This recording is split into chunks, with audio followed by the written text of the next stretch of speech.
안녕하세요, 구독자 여러분. 구독과 좋아요는 채널 운영에 큰 힘이 됩니다. 안녕하세요. 저는 아이 셋을 키우고 있는 가정주부입니다. 얼마 전에 저희 집에 큰일이 있어서 한바탕 난리가 났었답니다. 지금은 다들 평온한 일상으로 돌아가려고 노력하고 있지만 쉽지만은 않네요.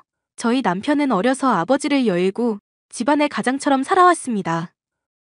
밑으로 10살 어린 남동생이 있는데 남편은 동생을 본인이 키운 거나 마찬가지라면서 항상 아버지 같은 마음으로 대하고는 했죠. 오늘 석호가 펜션에 찾아왔어. 연락도 없이 갑자기? 도련님 무슨 일 있는 건 아니지? 그놈이 글쎄 여자친구가 있는데 그 여자친구가 임신을 했다네. 어머 세상에. 석호 도련님한테 여자친구가 있는 것도 몰랐는데 심지어 임신을 했다니. 여자친구랑 결혼하겠다고 나보고 좀 도와달래. 나중에 경제적으로 안정되면 꼭 갚겠다네. 도련님은 모르시는구나. 자기가 도련님 결혼하면 주려고 따로 돈 모으고 있었던 거. 그거 알면 엄청 좋아하겠네? 그 통장 주고 이걸로 결혼 준비하라고 했어. 배 불러오기 전에 빨리 식부터 올려야 하니까 시간이 없잖아. 잘했어. 자기가 도련님 생각하는 마음 하나는 정말 끔찍하다니까? 도련님은 좋겠네. 이렇게 든든한 형이 있어서. 아참, 그런데 도련님 여자친구는 어떤 분이래? 석호가 중국 무역회사에 다니잖아. 출장으로 중국 갔다가 만난 한국 여자인가 봐. 중국에 있는 한인업체에서 일하는 직원인데 임신했으니 퇴사하고 한국 들어올 계획인가 봐. 어떤 사람인지 얼른 만나보고 싶다. 우리 애들한테도 곧 사촌동생 생길 거라고 말해줘야겠어. 애들이 진짜 좋아하겠다. 도련님은 소위 말하는 혼전 임신으로 결혼을 하게 되었습니다. 저희에게는 연애 중이라는 말도 하지 않았었는데 갑작스러운 임신 소식을 듣게 되어서 저도 남편도 매우 놀랐었죠. 그래도 도련님의 선택을 존중하고 새롭게 저희 집안 식구가 된 동서와 친해지려고 노력했습니다. 동서, 우리 집에 안 쓰는 장난감들 있는데 가져다 줄게. 나중에 애 태어나면 유용하게 쓸 거야. 됐어요. 이 좁아 터진 집에 그런 거 가져오지 마세요. 안 그래도 좁아서 숨 쉴 공간도 없는데 그런 낡은 물건 들여놓으면 더 답답해져요. 그래도 이거 꽤 괜찮은 거야. 애 키우는 집에는 이거 다 갖고 있는 국민 육아템이라고. 싫다고요. 형님네는 넓으니까 거기에 갖고 계세요. 쥐구멍 같은 저희 집에는 아무것도 안 놓을 거예요. 동서, 급하게 구한 집이라 맘에 안 드는 건 알겠지만 그래도 곧 애가 태어날 건데 출산이랑 육아 준비는 해야 하는 거잖아. 형님, 말씀은 바로 하셔야죠. 급하게 구하느라 이렇게 된 게 아니라요. 돈이 없어서 이딴 집에 들어와 살게 된 거예요. 그래, 동서 마음이 속상한 건 알겠어. 형님이 뭘 안다고 그래요? 아무튼 쓸데없는 거 준다고 오지랖 부리지 좀 마세요. 동서는 결혼 생활이 불만족스러운 듯 보였습니다. 그래도 서방님과는 잘 지내려고 노력하는 것 같았고 저희는 동서에게 힘이 되어주기 위해 다방면으로 애썼습니다.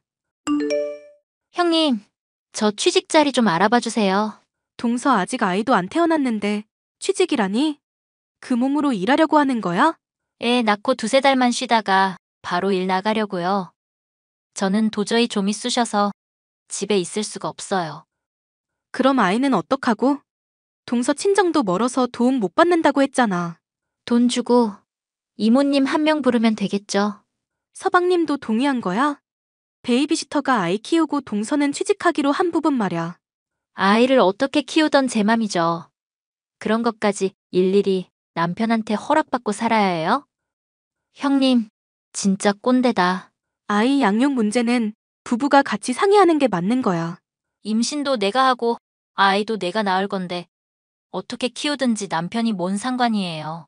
잔소리 좀 그만하시고 빨리 취직 자리 알아봐 주세요. 저는 형님처럼 놀고 먹는 팔자가 아니라서요. 아이를 낳기도 전에 저런 말을 하는 동서를 보며 저는 불길한 예감이 들었습니다.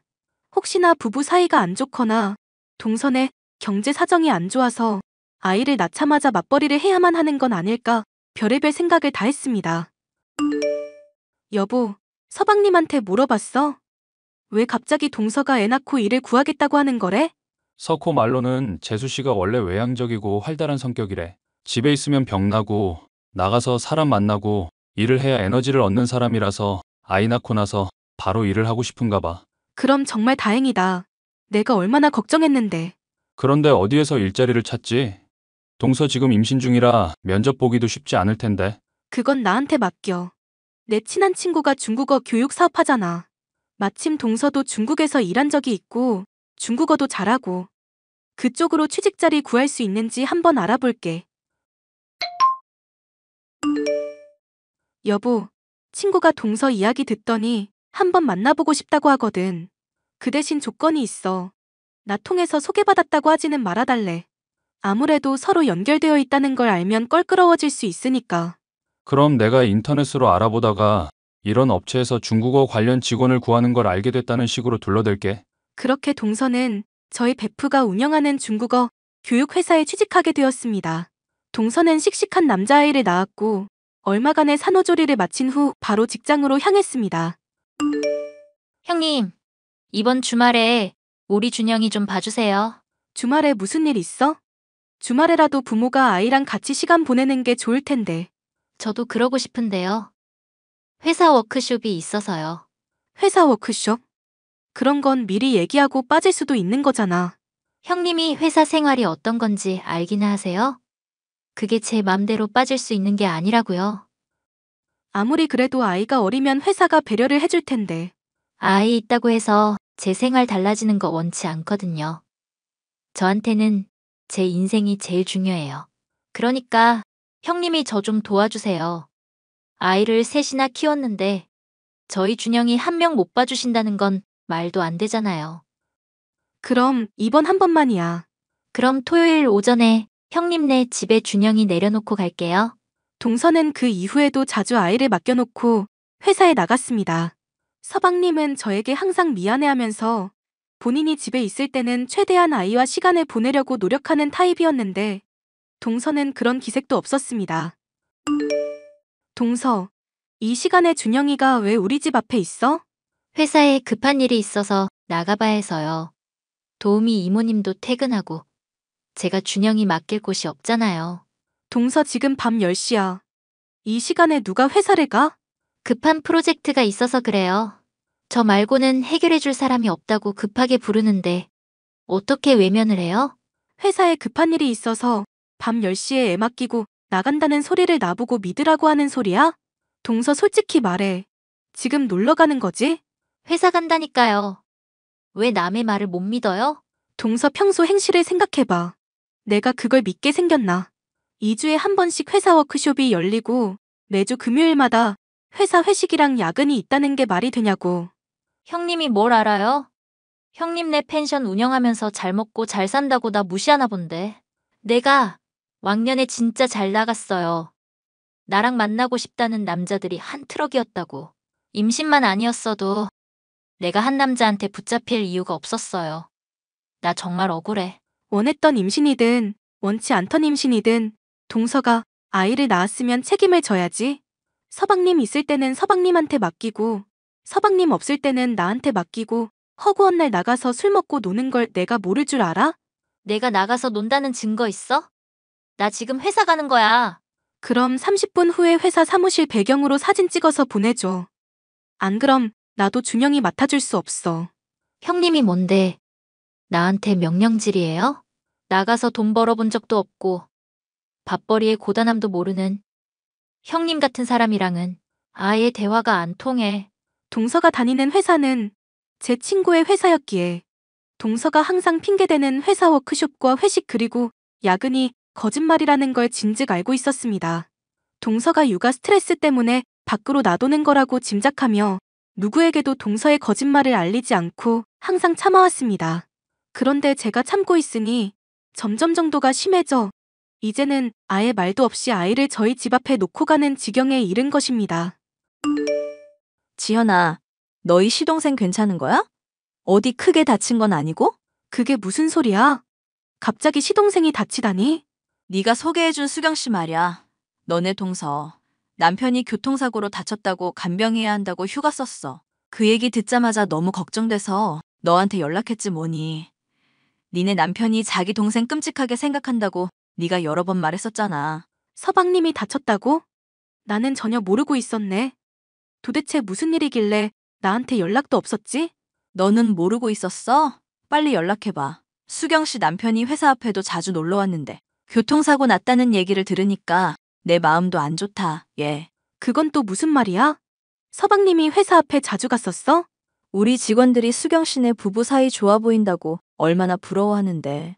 수경 씨도 키가 큰 편인데 남편분인 키가 어찌나 큰지 멀리서도 눈에 띈다니까. 아, 그렇구나. 일단 내가 나중에 다시 연락할게. 서방님이 동선의 회사 앞에 찾아간다는 얘기는 금시초문이었습니다. 게다가 서방님은 키가 크지 않아서 동서와 비슷한 정도였습니다.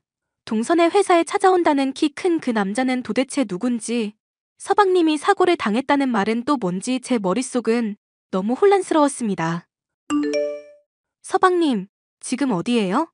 집에서 준영이랑 놀고 있죠. 병원이 아니라 집에 있어요? 병원이요? 누구 아픈 사람 있어요? 아니, 그런 건 아니고요. 그냥 그 꿈자리가 뒤숭숭해서 서방님한테 별일 없나 궁금해서 그랬어요.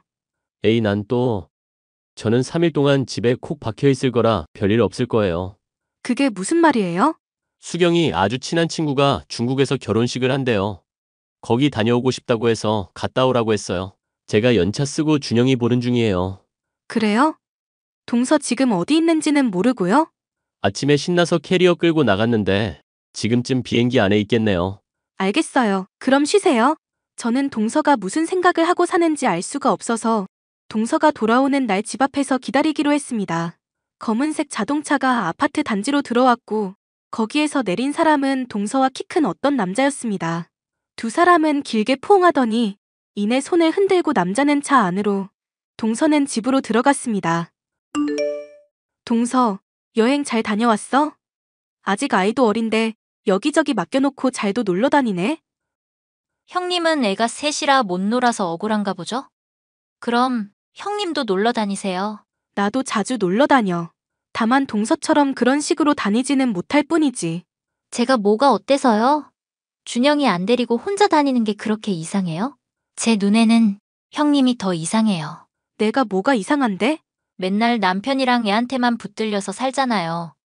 형님을 보면 여자라는 생각이 안 들고 아줌마만 보인다니까요. 애 셋 낳고 늘어진 백가죽 좀 보세요. 이런 말씀 좀 그렇지만 솔직히 돼지고기 비계 같고 역겹다니까요. 내가 아줌마 같고 뱃살 많아서 역겹다고? 내 눈에는 동서가 더 역겨워. 형님은 저한테 그런 말 할 자격 없어요.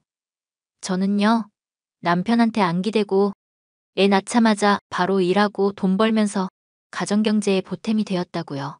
그에 반해 형님은 애 낳고 집에서 맨날 놀고 먹었잖아요. 안 쪽팔리세요? 애 낳고 집에서 노는 건 쪽팔리면서 배우자 놔두고 바람 피는 건 부끄러운 일이라고 생각 안 하나 보지? 뭐라고요? 동서가 다른 남자랑 여행 다녀온 거 다 알아. 우연히 집 앞에서 봤어. 내 눈으로 똑똑히 본 거니까. 발뺌할 생각하지 마. 아, 뭐야. 나 들켰네. 할 수 없지 뭐. 그냥 이혼해야겠어요. 그게 다야? 미안하다거나 다시는 그러지 않겠다는 말도 안 하는 거야? 지루한 남자랑 사는 거 질렸어요. 어차피 헤어지고 싶었는데 잘 됐네. 형님이 제 남편한테 말해주세요. 나 다른 남자 만나니까 제발 나랑 이혼해달라고.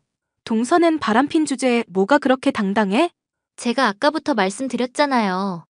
저는 형님이랑 다르다고요. 저는 엄연한 직장인이에요. 이혼하고 남편 수입 없어져도 별 타격 없어요. 그 회사가 그렇게 든든해? 그런데 어쩌나. 내일부로 회사에서도 잘릴 건데. 네? 그 회사 대표 있지? 심하영. 그 친구가 내 동창이자 베프야. 동서가 하도 일하고 싶다고 난리치길래 내가 소개해준 건데. 어쩌나?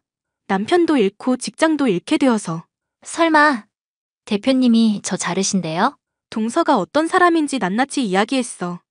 그랬더니 그런 사람은 자기 회사에 필요 없다면서 단칼에 너 내쫓는다더라. 동서가 한 거짓말을 모아보면 권고사직 사유는 충분하다면서. 안 돼요, 제발. 다른 건 다 필요 없어요. 그래도 일은 하게 해주세요.